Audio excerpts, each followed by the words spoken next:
ရားရီအားလုံးကိုဂျိုသားတွေကဖန်တီးထားတယ်လို့ယုံကြည်တဲ့ဘာသာတစ်ခုဖြစ်ပါတယ်ကျွန်တော်ဗုဒ္ဓအာလာခရီးယန်အင်ဂျယ်ကို all this guardian all this angel okay ဒါတွေအကုန်လုံးကိုဂျိုသားတွေကဖန်တီးထားတယ်လို့ယုံကြည်တဲ့ဘာသာတစ်ခုဖြစ်ပါတယ်အဲ့တော့ကျွန်တော်ကိုယ်တိုင်လည်းအဲ့ဒီဘာသာကဒီဂုရုကြီးတွေမာစတာကြီးတွေနဲ့တွေ့ပြီးတော့မှကျွန်တော်ကိုယ်တိုင်အသေးစိတ်မေးမြန်းခဲ့ပါတယ်အဲ့တော့ကျွန်တော်ကဘာသာတရားတွေကိုလေ့လာသူပါဘာသာမဲ့ပါဒီအဲ့တော့ကျွန်တော်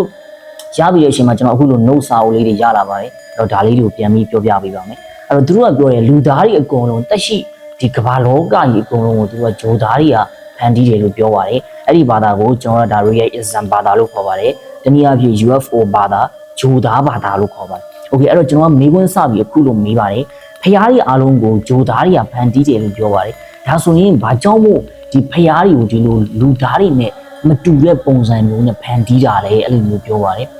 အဲ့လိုမျိုးမေးခဲ့ပါတယ်အဲ့တော့ကျွန်တော်ဖျားတွေဆိုတာကလူသားတွေနဲ့မတူသူတို့မှာတကယ်ကို powerful ဖြစ်တဲ့ wisdom ရှိတယ်။ဘာလူသားတွေမတွေးခေါ်နိုင်တဲ့အရာတွေလူသားတွေမသိမမြင်နိုင်တဲ့အရာတွေဖျားတွေကသိတယ်။ဘာကြောင့်မို့သူတို့ကိုဒီလိုမျိုးဒီ special အနေနဲ့ဖန်တီးခဲ့တာလဲအဲ့လိုပြောတဲ့အခါမှာဒီဖျားတွေကိုသူတို့က messenger အနေနဲ့အသုံးချဖို့အတွက်ဒီလိုမျိုးအထူး program အနေနဲ့ဖန်တီးခဲ့တာလို့ပြောပါတယ်။ Okay အဲ့တော့ဘလို့ messenger လဲ။ဘာကြောင့်မို့ messenger အနေနဲ့ဖန်တီးခဲ့တာလဲကျွန်တော်ကချက်ပြီးမေးပါတယ်။အဲ့လိုမေးတဲ့အခါမှာyes ကျွန်တော်တို့ဒီလူသားတွေနဲ့ဂျိုသားနဲ့ကြားထဲမှာဆက်သွယ်ဖို့အတွက်ကကျွန်တော် messenger လိုပါတယ်လူတယောက်နဲ့တယောက်ကျွန်တော်ဆက်သွယ်ရဲဆိုတဲ့အခါမှာလည်းကျွန်တော် messenger လိုရပါတယ်အဲ့ဒီလိုပဲသူတို့လူသားနဲ့ဂျိုသားနဲ့ဆက်သွယ်တဲ့ကြားထဲမှာ messenger လိုပါတယ်အဲ့အတွက်ကြောင့်မို့တခုခုသူတို့ကလူသားတွေကိုဆက်သွယ်ပြီဆိုလို့ရှိရင်ဒီဖျားတွေကနေတဆင့်ဆက်သွယ်ရလို့ပြောပါတယ်အဲ့တော့ဒီဖျားတွေကသူတို့ဖန်တီးထားတဲ့ messenger တွေလို့ပြောပါတယ် messenger တွေပေါ့အဲ့လိုပြောတယ်โอเคအဲ့တော့ကျွန်တော်ကမေးတယ်ဘာ message တွေပေးတာလဲဒီဖျားတွေကနေတဆင့်အဲ့ဒီဂျိုသားတွေ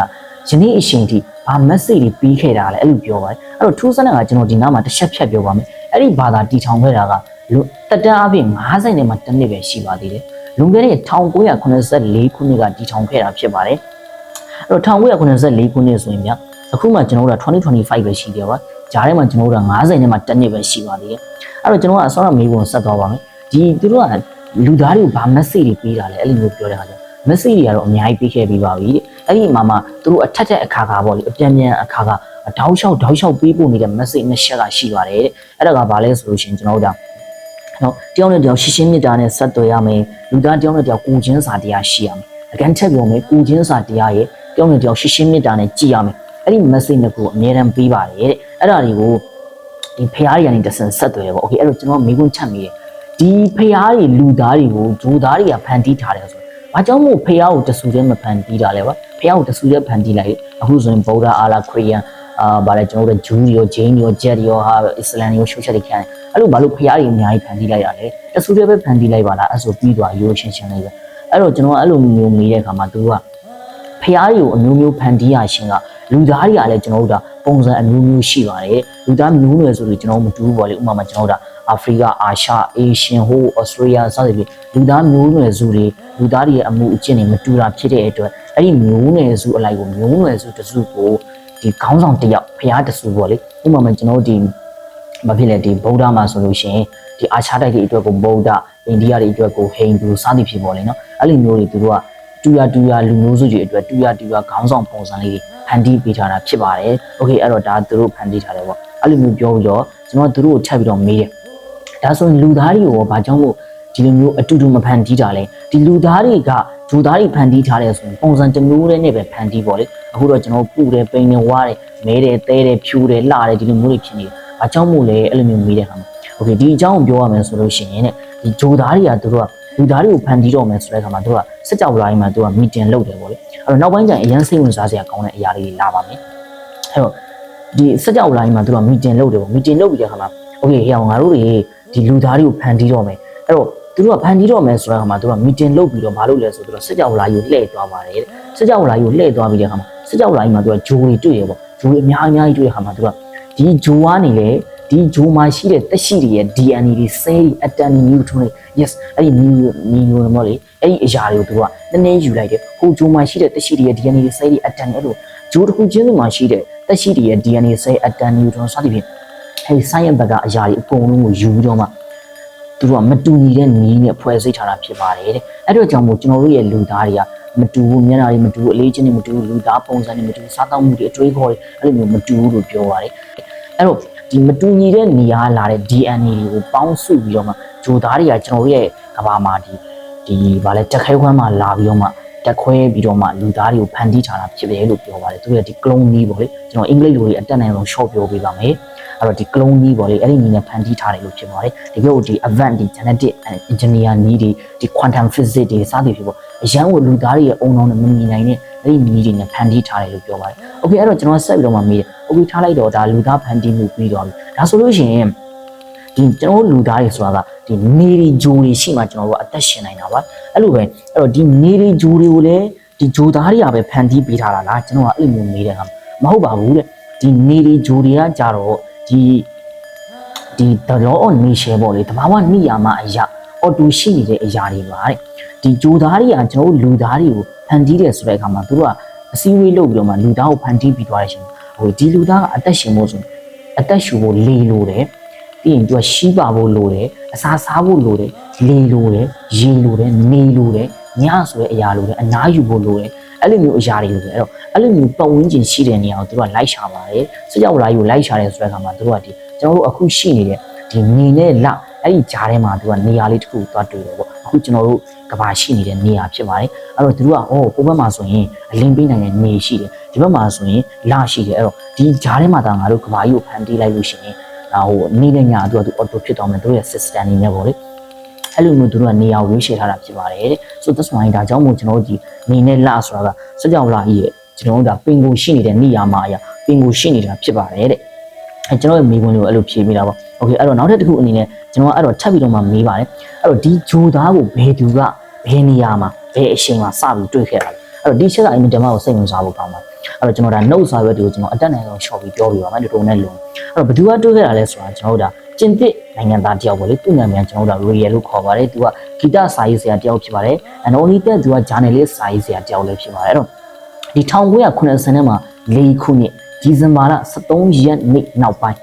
းထပ်ပြောမယ်ဒီဇင်ဘာလ13ရက်နေ့လို့သူတို့ကရက်စွဲကိုအတိအကျမပြောပါဘူးကျွန်တော်ရက်စွဲကိုအတိအကျလေးပြောမလားပြောပြပါလားသူရဲ့ master တွေကိုမေးတဲ့အခါမှာရက်စွဲကတော့အတိအကျမရှိဘူးပေါ့လေနော်အဲ့လိုမျိုးလေးအဲ့လိုမျိုးရေးထားတာမရှိဘူးအဲ့လိုပြောတယ်အဲ့တော့ဒီဇင်ဘာလ13ရက်နေ့ရဲ့နောက်ပိုင်းရက်လို့ပြောတယ်13ရက်နေ့ရဲ့နောက်ပိုင်းရက်လို့ပြောလိုက်ရှင်အဖြစ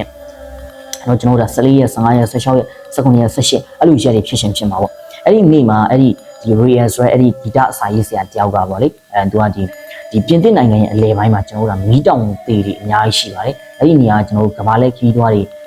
သွားဖို့အတွက်အင်မတန်နာမည်ကြီးပါတယ်ပြင်သစ်နိုင်ငံရဲ့အလဲပိုင်းမှာပေါ့သူကလည်းအဲ့ဒီနေရာကိုသူကခီးသွားပါတယ်အဲ့လိုမျိုးသူကခီးသွားနေနေသူကဘယ်သူမှမရှိတဲ့အဲ့ဒီတောင်ကုန်းလေးပေါ်မှာသူကတယောက်တည်းအေးဆေးလေးသူကလမ်းလေးရှောက်နေတယ်ပေါ့လေလမ်းလေးရှောက်နေနေအဲ့ဒီအချိန်မှာရုတ်တရက်သူ့ရဲ့နားထဲမှာဒီဝူးဆိုတော့သူကအတိုင်းကြားလာတယ်ပေါ့ကြားနိုင်တယ်သူကဘာဖြစ်ရလဲဆိုတော့ကောင်းကင်ရောင်ကြည့်လိုက်တဲ့အခါမှာအင်မတန်မှကိုအယောင်လေးဖိဖိတောင်တောက်နေတယ်အရာကြီးတစ်ခုစဉ်းတက်လာတယ်ပေါ့သူလည်းဘာကြီးလဲဆိုတော့မြင်တက်ကြည့်အဲ့လိုမြင်တက်မိပြီးသူကကြည့်နေတဲ့အချိန်မှာသူ့ရှိဘုံဆိုအဲ့ဒါကြာလာပြီးတဲ့အချိန်မှာအဲ့ဒီထဲကနေပြီးတော့မှအင်မတန်မှကိုအယောင်ကိုရာတွေတောက်နေတဲ့လူတယောက်ဆင်းလာပါတယ်တဲ့ထူးဆန်းတာကအဲ့ဒီလူကအရက်က4ပေပဲရှိပါတယ်ကျွန်တော်ကဒီโอเคကျွန်တော်ကသူ့ကိုမေးလိုက်တယ်ပေါ့ဒါဆိုရင်ဂျိုသားရဲ့ပုံစံကိုပြောပြပါသူတွေ့ခဲ့တဲ့ဂျိုသားရဲ့ပုံစံကိုကျွန်တော်ပြောပြပါဆိုသူတွေ့ခဲ့တဲ့ဂျိုသားရဲ့ပုံစံကျွန်တော်မျက်နှာကကျွန်တော်တို့အခုတက်ရှိတွေကျွန်တော်တို့လူသားတွေထက်ကိုနည်းနည်းလေးရှည်တဲ့ပုံစံရှိပါတယ်မျက်နှာကအင်မတန်မှကိုကြည်လင်ပြီးကြော်ရှင်းနေပါတယ်မျက်နှာတစ်ခုလုံးပြောင်ပေါ့လေလုံးဝကို perfect ဖြစ်နေတဲ့မျက်နှာဖြစ်ပါ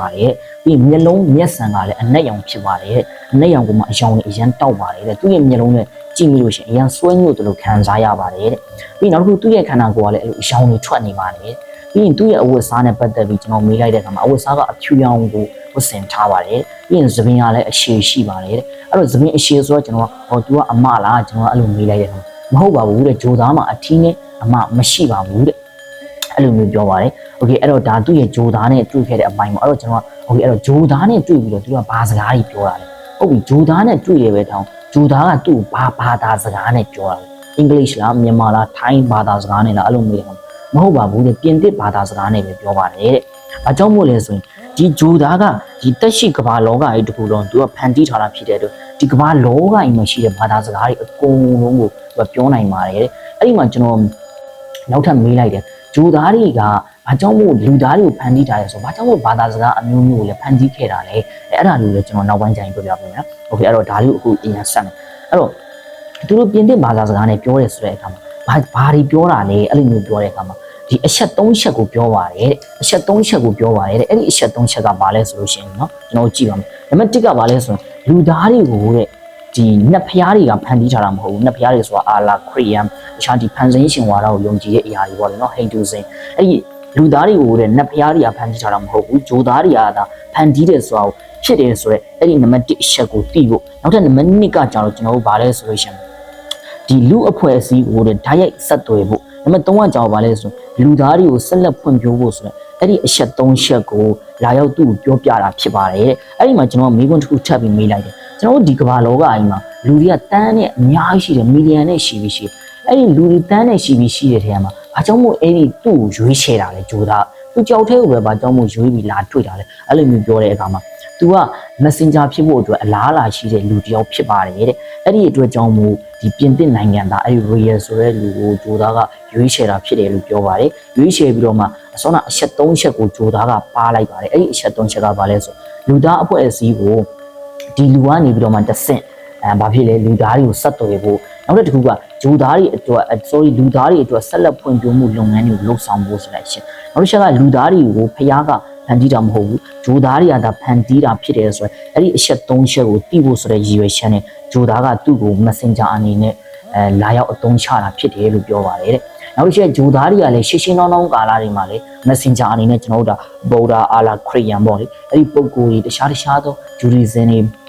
စသည်ဖြင့်အဲ့ဒီဘာသာမဲ့အဲ့ဒီဘာသာတွေကပုံကိုယ်လို့လည်းသူက messenger အနေနဲ့ဖန်တီးခဲ့တယ်လို့ဆိုပါတယ်အဲ့တော့သူကအဲ့ဒီဂျိုသားရဲ့နာမည်ကဘာတူလဲကျွန်တော်မေးလိုက်တဲ့အခါမှာဂျိုသားရဲ့နာမည်ကကျွန်တော်တို့ကအယ်လိုဟင်းဖြစ်ပါတယ်လို့ပြောပါတယ်အဲ့တော့ဂျိုသားရဲ့တမလွန်ဘွားနဲ့ပတ်သက်ပြီးအင်တာစိတ်ဝင်စားဖို့ကောင်းပါတယ်ကျွန်တော်ပြောပြပါမယ်အဲ့တော့အဲ့ဒီပြင်သစ်နိုင်ငံသားရဲ့နာမည်ကတော့ကျွန်တော်တို့က Royal လို့ခေါ်ပါတယ်โอเคအဲ့တော့ကျွန်တော်ကโอเคထားလိုက်ပါတော့ဂျိုသားမင်းကိုဒီလိုမျိုးဆက်သွယ်နေဆိုလို့ရှိရင်အဲ့တော့ဒီဂျိုသားတွေကတမလွန်ဘွားရှိခြင်းမရှိခြင်းနဲ့ပတ်သက်ပြီးယုံတာကျွန်တော်ကအဲ့လိုမျိုးမေးတယ်အဲ့လိုမျိုးမေးတဲ့အခါမှာဒီဂျိုသားတွေကတဲ့သူကဒီနက်ပြည်လည်းမရှိဘူးငရဲပြည်လည်းမရှိဘူးတမလွန်ဘဝလည်းမရှိဘူးဒီလူသားတွေမှာပေါ့ဂျိုသားတွေဖန်တီးထားတဲ့ကျွန်တော်တို့လူသားတွေမှာတမလွန်ဘဝလည်းမရှိဘူးငရဲပြည်လည်းမရှိဘူးကောင်းတာလည်းမရှိဘူးဆိုးတာလည်းမရှိဘူးကျွန်တော်တို့ကဒီဘဝတည်လိုက်တာနဲ့ကျွန်တော်တို့ရဲ့ဘဝပြတ်ထွက်သွားတယ်သူတို့အဲ့လိုမျိုးပြောတယ်အဲ့တော့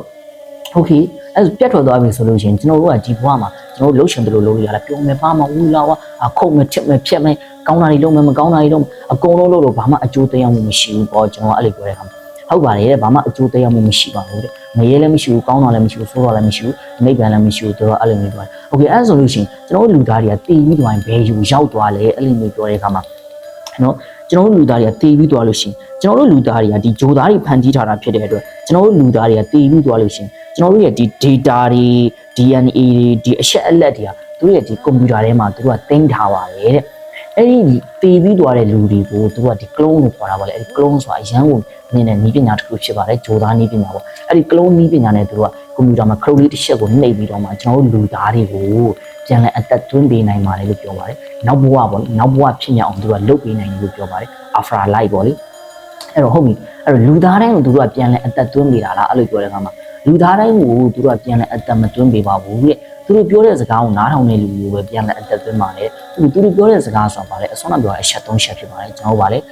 ကမ္ဘာလောကကြီးမှာရှိတဲ့တက်ရှိတွေအကုန်လုံးကိုနတ်ဖျားတွေကဖန်တီးထားတာမဟုတ်ဘူးဂျိုသားကဖန်တီးထားတာဖြစ်တယ်ကျောင်းတဲ့တယောက်ရှင်းရှင်းမေတ္တာနဲ့ဆက်သွယ်ရမယ်ပြီးမှရှိမယ်မေတ္တာတရားနဲ့ကိုကျင့်စာတရားရှိအောင်အဲ့ဒီအချက်၃ချက်အဲ့ဒီအချက်၃ချက်ကိုလိုက်နာတယ်ဂျိုသားတွေဖန်တီးထားတယ်ဆိုတော့ယုံကြည်တယ်ဆိုတော့လူသားတွေကိုသူကကလုံးနည်းပညာနဲ့တဲ့နောက်ဘဝဆိုတာဖြစ်မြောက်အောင်လို့သူကပြန်လဲဖန်တီးပေးတယ်လို့ပြောပါတယ်အဲ့တော့ကျွန်တော်ကဒီနေရာမှာတစ်ခုဟာတာအနေနဲ့ပြောလိုက်တယ်ပေါ့လေအဲ့တော့ဒီဘာသာကိုလည်းကျွန်တော်ကရှုံချတာတန့်ကွက်တာဘာမှမရှိပါဘူးအဲ့တော့ကျွန်တော်ပြောလိုက်တယ်အဲ့ဆိုရင်တော့ကျွန်တော်ဂျိုသားရှိမှကျွန်တော်နောက်ဘဝဆိုတာမဖြစ်အောင်လို့နောက်ဘဝဆိုတာကျွန်တော်မလိုချင်တော့အဲ့အတွက်ကြောင့်ကျွန်တော်နောက်ထပ်နီးပညာနဲ့ကလုံးနီးပညာနဲ့ကျွန်တော်ပြန်လဲအသက်မသွင်းပေးပါနဲ့လို့ကျွန်တော်တောင်းဆိုရမှာဘာကြောင့်လဲဆိုဒီဘဝတောင်မှကျွန်တော်အင်တမ်ပင်မန်ကြီးချားတယ်ဖွေရတဲ့မောတွေမှာစားဖို့တောက်ဖို့ဟာရုံးပြန်လာအင်မတန်ရှိပါရောအင်မတန်ပင်မန်နေအဲ့အတွက်ကြောင့်မို့နောက်ဘဝဆိုတာမြန်ဂျိုသားကိုကျွန်တော်နောက်ထပ်ပြန်လဲအသက်မသွင်းပေးဖို့ပဲကျွန်တော်တောင်းဆိုရှင်အဲ့လိုမျိုးကျွန်တော်ဟာတာအနေနဲ့ပြောလိုက်ပါတယ်နောက်တစ်ခုကျွန်တော်ဒီဘာသာစကားတွေနဲ့ပတ်သက်ပြီးမေးလိုက်ရဲ့အဲ့ဆိုလူသားတွေကဘာကြောင့်မို့ဒီအသားအရောင်တွေမတူဘူးအကျဉ်းစရိုက်တွေမတူဘူးပြီးရင်ဒီလူသားတွေရဲ့အုံနောက်ဆိုတာကိုလေအဲ့ဒီဂျိုသားပဲကွာဖန်တီးပေးလိုက်တာနော်ကျွန်တော်လူသားတွေရဲ့အုံနောက်ဆိုတာအင်မတန်ကြီးမားကျယ်ပြန့်ဘလို့မှလိုက်လို့မမီတော့သိပ္ပံပညာရှင်တွေတောင်ဒီအုံနောက်ကို process လုပ်လို့မပြီးနိုင်ဘူးအဲ့တော့ ကျွန်တော်လူသားတွေအုံတော့ဆိုမနေ့ပြန်ဘာဖြစ်တယ်ငါသမီးလေးရဲ့ရှီငါယောက်ျားရဲ့ရှီငါရဲ့ရှီငါမိန်းမရဲ့ရှီသူကအင်မတန်တွေးတော့ခေါ်တတ်တယ်ကွာကောင်းတယ်မကောင်းဘူးအဲ့လိုမျိုးဒါတွေလည်းဂျိုသားတွေကဖန်တီးပေးတာလားဆိုဟုတ်ပါတယ်ဒါတွေအကုန်လုံးကိုလည်းဂျိုသားကပဲကျွန်တော်ဖန်တီးပေးတာဖြစ်ပါတယ်တဲ့အဲ့တော့နောက်တစ်ခုဒီဘာသာစကားတွေကိုလည်းမတူညီတဲ့ဘာသာစကားတွေကိုလည်းဂျိုသားကပဲဖန်တီးပေးတာဖြစ်ပါတယ်တဲ့ဘာသာစကားတွေကဘာကြောင့်မတူတာလဲအသားအရည်တွေကဘာကြောင့်မတူတာလဲဒီလူသားတွေရဲ့အသိဉာဏ်တွေကဘာကြောင့်မတူတာလဲတယောက်နဲ့တယောက်တွေးခေါင်နိုင်မှုကဘာကြောင့်မတူတာလဲအဲ့လိုမျိုးမေးတဲ့အခါမှာအစောကသူတို့ပြောတယ်လို့သူတို့ကလူသားကိုဖန်တီးတယ်ဆိုတဲ့အခါမှာစကြဝဠာကိုလက်ပဲသွားပြီးဟိုဂျိုမှာရှိတဲ့တက်ရှိရဲ့ DNA အစေတွေအတန်တွေ neutron တွေပေါ့ energy တွေပေါ့ဒီဂျိုမှာရှိတဲ့ဘာအဲ့လိုမျိုးဂျုံနေစီမှာရှိတဲ့ DNA တွေကိုယူပြီးပေါင်းစပ်လာတာဖြစ်တဲ့အတွက်မတူညီတဲ့တတ္တဝါတွေရဲ့ DNA တွေကစကြဝဠာကြီးမှာရှိတဲ့မတူညီတဲ့ဗာလေတက်ရှိတွေရဲ့ DNA တွေနဲ့ပေါင်းစပ်လာတာဖြစ်တဲ့အတွက်ကျွန်တော်လူသားတွေကလည်းအကြောင်းလို့ကြောင့်မတူတဲ့ပုံစံမျိုးထွက်နေတာပါတဲ့သူတို့ကအဲ့လိုမျိုးပြောပါတယ်โอเคအဲ့တော့ဒီဘာသာကိုဘယ်သူကယုံကြည်ကြလဲအခုကျွန်တော်ကအဲ့လိုမျိုးမေးရခါမှာညာတော့အဖြစ်အခုလက်ရှိကျွန်တော်တို့ဒါဒီပြင်သစ်ကနေဒါဂျပန်နိုင်ငံတွေမှာအများဆုံးကျင့်သုံးနေကြပါတယ်ကျွန်တော်တို့အာရှတိုက်မှာဆိုလို့ရှိရင်ကျွန်တော်တို့ဒါဂျပန်နိုင်ငံကိုရောက်လာခဲ့ပါတယ်အဲ့ဒီမှာကျွန်တော်ကအင်မတန်စိတ်ဝင်စားဖို့အချက်ကောင်းတဲ့အချက်တစ်ချက်ကိုမေးလိုက်ပါတယ်အဲ့ဒါဘာလဲဆိုလို့ရှိရ